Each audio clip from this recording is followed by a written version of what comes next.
संबंध बनाते हुए भाभी ने अपने देवर की आंख फोड़कर बाहर निकाली और फिर उसके बाद किया कुछ ऐसा कांड कि उस देवर की हो जाती है मौत। आखिर ऐसा क्या हुआ था? इस घटना के पीछे की सच्चाई को जानने के लिए आप हमारे वीडियो को अंत तक जरूर देखिएगा। नमस्कार, मैं हूं सुदेश कुमार और तिरछी बात पलवल चैनल में आपका स्वागत है। दोस्तों, यह घटना है झारखंड के रांची के सिली गांव की।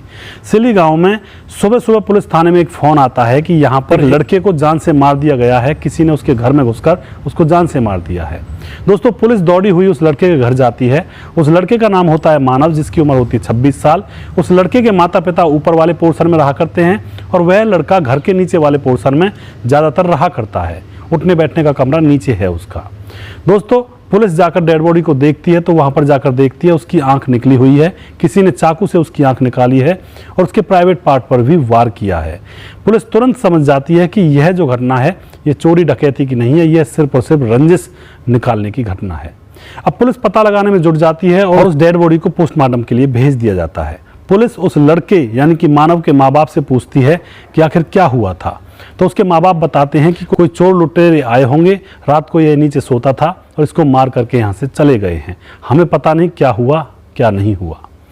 दोस्तों, उसके बाद पुलिस आस पड़ोसियों से पूछताछ करने लगती है।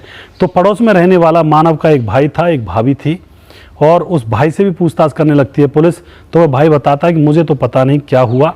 तो उसके बाद पुलिस उससे कहती है कि तुम्हारी पत्नी कहाँ है?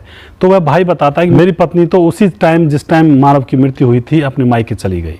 दोस्तों, यह बात सुनते ही पुलिस के मन में एक ख्याल उठता है कि हो ना हो उसने ही कुछ ना कुछ किया है। अब दोस्तों, वह उस भाभी का नाम पूछते हैं। उस भाभी का नाम होता है जानवी, जिसकी उम्र होती है 24 साल। उस जानवी को उसके मायके से पुलिस उठा लेती है पूछताछ के लिए और उससे सख्ती से पूछताछ करती है। तो जानवी कुछ हकलाई हुई आवाज में यानी कि हड़बड़ाई हुई आवाज में पुलिस के सामने बोलती है। पुलिस को अब पक्का यकीन उसी के ऊपर हो जाता है और फिर खूब सख्ती से पूछताछ की जाती है। तो जानवी अपने मुंह से बयां करने लगती है। जानवी बताती है कि मेरी आज से 2 साल पहले शादी हुई थी और मैं अपने घर में अपने पति के साथ आराम से रहा करती हूँ। मेरा ना कोई सास है ना ससुर है, मैं अकेली अपने पति के साथ रहा करती हूँ। मेरा पति काम करने के लिए बाहर जाया करता है तो मैं घर में अकेली भी रह जाया करती हूँ कई बार। और ये जो मानव था 26 साल का, यह मेरे घर के चारों तरफ चक्कर काटता रहता था। यह मेरी तरफ गंदे गंदे इशारे करता था। मुझे अच्छा नहीं लगता था, लेकिन फिर भी यह रुक नहीं रहा था। एक दिन रात को मेरा पति बाहर गया हुआ था। यह मेरे घर में घुस जाता है और मेरे साथ जबरदस्ती छेड़खानी करने लगता है और फिर यह मेरे साथ जबरदस्ती संबंध बनाता है। संबंध बनाने के बाद मैं रोने लगती हूँ और यह मुझसे कहता है कि अगर यह बात तुमने अपने पति को कही या किसी और को कही तो मैं तुम्हारे पति को जान से मार दूंगा और तुम्हें भी जान से मार दूंगा। इसलिए यह चुप रहती है और वह वहां से फरार हो जाता है। उसके बाद अब क्या होता है, सिलसिला रोज रोज का स्टार्ट हो जाता है। रोज रोज यह मेरे घर में पीछे से आता है और मेरे साथ जबरदस्ती संबंध बनाता है और कहता है कि किसी से यह बात कही तो मैं तुम्हें जान से मार दूंगा, तुम्हारे पति को भी जान से मार दूंगा। मैं बहुत ज़्यादा परेशान हो चुकी थी और अब मैंने फैसला कर लिया था कि इसको मैं रास्ते से हटाकर ही दम लूंगी।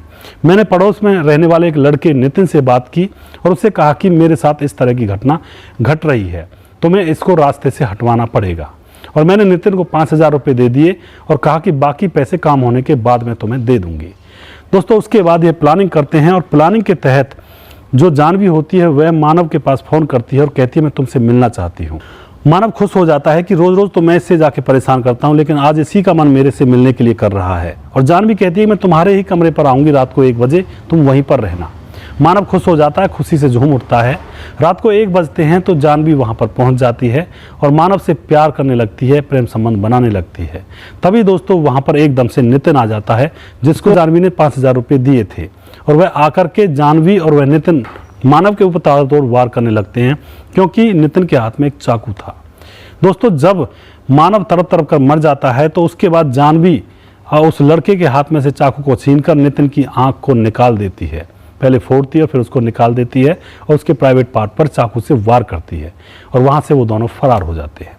यह घटना सारी जानवी पुलिस के सामने बयां करती है। तो पुलिस उस लड़के को भी अरेस्ट कर लेती है, नितिन को, और जानवी को भी अरेस्ट कर लिया जाता है। उनको जेल में भेज दिया जाता है और उनके ऊपर मुकदमा दर्ज किया जाता है। तो दोस्तों, यहाँ पर जानवी ने क्या सही किया था या गलत किया था? जानवी को वह लड़का परेशान कर रहा था तो जानवी ने सोच लिया था कि ऐसी जिंदगी से तो जेल जाना ही बेटर है। यह रोज रोज मुझे परेशान करता है, मैं अपने पति को बताऊंगी तो यह मेरे पति को भी मार सकता है। तो दोस्तों, आप जानवी के इस डिसीजन को आप क्या सही बताएंगे या फिर गलत बताएंगे? आप जो भी कुछ कहना चाहते हैं कमेंट बॉक्स में अपनी राय लिख सकते हैं, लोगों के साथ शेयर कर सकते हैं। ये तो मैं भी कहना चाहूँगा कि कानून को अपने हाथ में नहीं लेना चाहिए। सारे कुछ डिसीजन अगर हम खुद लेने लगेंगे तो कानून की क्या ज़रूरत है। तो दोस्तों इसका यही सिर्फ एक हल था या फिर इसका कोई और भी सॉल्यूशन निकल सकता था? आप जो भी कुछ बताना चाहते हैं कमेंट बॉक्स में लिख सकते हैं।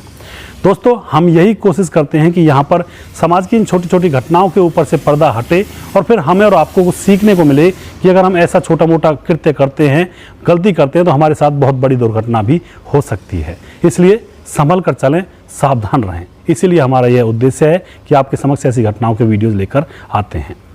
दोस्तों अगर आपको हमारी वीडियोज अच्छी लगती है तो उनको शेयर जरूर कर दिया करें। हम समझेंगे कि आपने हमारे ऊपर बहुत बड़ा उपकार किया है। और अगर आप हमारे वीडियो को फेसबुक पर देख रहे हैं तो यहाँ पर स्टार का यूज कर सकते हैं, स्टार का बटन आ चुका है। अगर आप हमारे वीडियो को यूट्यूब पर देख रहे हैं तो वहाँ पर थैंक्स का बटन आ चुका है। दोस्तों अगर आपको विज्ञापन लगवाना है तो नीचे दिए गए नंबर पर कांटेक्ट कर सकते हैं हमारी विज्ञापन टीम से और अपना विज्ञापन लगवा सकते हैं हमारे चैनल पर। नेक्स्ट वीडियो में जल्दी फिर से लेकर आऊंगा किसी सच्ची घटना के ऊपर। तब तक आप खुश रहें, सावधान रहें, रिश्तों की अहमियत को समझें और एक दूसरे को परेशान ना करें। अपने मायने में चलें, अपने कायदे में चलें। जय हिंद, जय भारत।